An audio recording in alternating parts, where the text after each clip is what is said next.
take off, take flight with you. For we never fly, but we're flying. Hey folks, welcome to Take Flight episode number 86. This is another short episode, part of our Take Flight takeaway episodes, where our hosts do solo episodes where we talk about book reviews or even topics that we feel like the listeners can truly gain value. This week's episode will be hosted by myself, OLU Okanola. On this week's episode, I want to talk about my journey in starting a six-figure revenue business. Now, end of 2019, I started a business with my business partner and best friend, Nathan Rose. The motivation for starting the business was based on my career and my work. There was a lot of uncertainty, struggling to find a new role. So I started to value having multiple streams of income.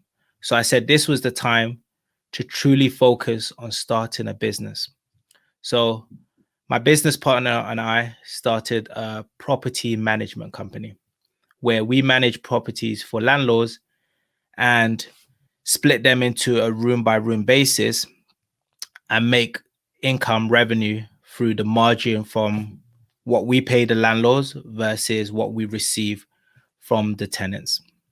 So fast forward to now, we've been able to build a six-figure revenue business, and we manage 7 properties with a goal of reaching 10 properties before the end of the year.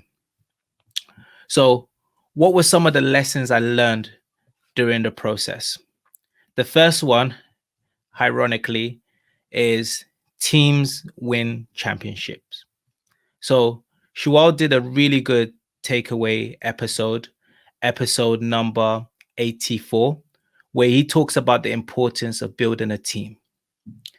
During this property journey and business journey, I wouldn't have been able to achieve what I've been able to achieve if it wasn't for having a business partner.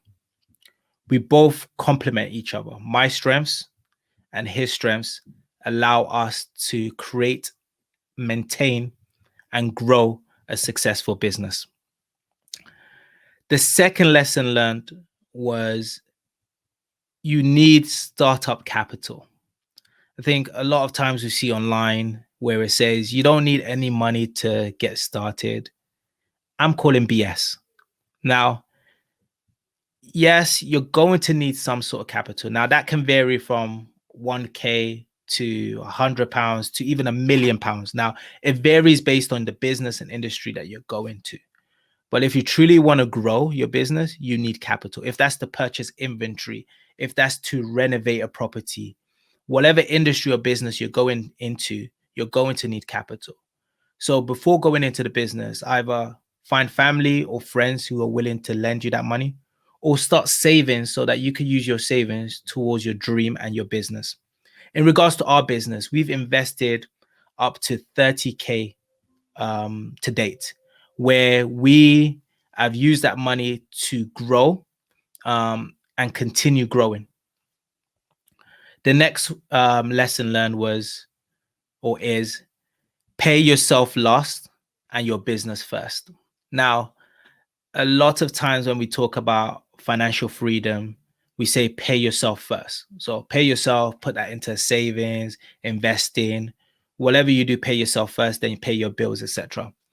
When you're running a business, I learned that the most important thing you need to do is pay yourself last and pay your business first. So what do I mean about that? That is sacrificing immediate gratification for long-term goals or growth.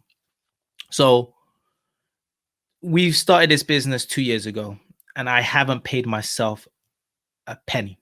Now, any money that the business makes, we reinvest to acquire more properties. And the reason that is because we could easily have 1 or 2 properties be making £600, £1,000 a month.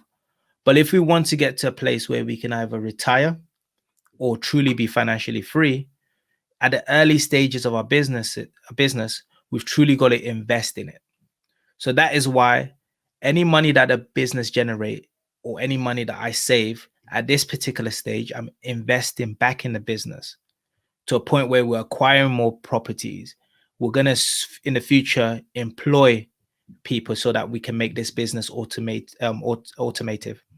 So that is why the most important thing you can do in this early stage is truly invest in your business and pay yourself last. And then the last lesson that I learned was it takes more work than you expect. Now, I think a lot of people go into business saying, look, I want to be free of my career. I want another form of income. And they think it's going to be a walk in the park. That is not the case. I'm telling you right now, starting a business takes a lot of passion and hard work. And it's a lot more than you expect. I've had weekends where a tenant has locked himself outside of the property, and I've had to drive there at 8, 9 p.m. to let the tenant in. I've had times where I've had to do a check-in during a weekday and had to move my work schedule around to be able to accommodate it. So whatever business you're going to start or you're planning to build, just know it's going to take more work than you expect, but it's going to be worth it in the end. So I'm just going to recap those 4 lessons learned. 1, it takes a good team to build anything successful. Startup capital. No matter if it's 1K or 1 million, you're going to need startup capital to allow your business to grow. 3rd, pay yourself last and your business first. So invest in the early stages to grow, especially if you're still working and you can survive without the income coming from the business. It's better to reinvest that and grow quick than to start paying yourself early. And then lastly, it's going to take more work than you expect. But just remember that hard work is going to be worth it at the end. When you're able to look back at yourself and look back for us in 2 years, where we've been able to create a 6-figure revenue business. So I hope you found this episode insightful. If you do have any questions, feel free to drop us an email at takeflightpodcast@gmail.com, or you can find us on Instagram at takeflightpodcast. Hope you've enjoyed this. Take care. Peace. Take off.